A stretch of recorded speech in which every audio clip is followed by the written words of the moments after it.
दंडोत प्रणाम. प्रत्येक जीव भक्ती करताना मोक्षाच्या प्राप्तीची अपेक्षा करतो.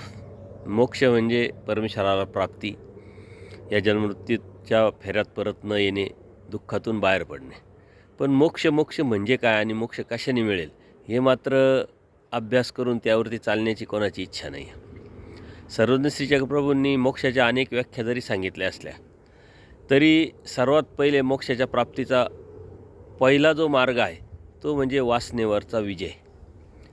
मग ती वासना भौतिक जगाच्या सुखाची असेल, अभिलाषा असेल, मीपणाची असेल, अज्ञानाची असेल, या साऱ्या वासनेवरती जो विजय मिळू शकतो तोच मोक्षाच्या प्राप्तीला सुरुवात करू शकतो. मोक्षाच्या प्राप्तीच्या उद्देशाने त्यांनी टाकलेलं पहिलं पाऊल असतं.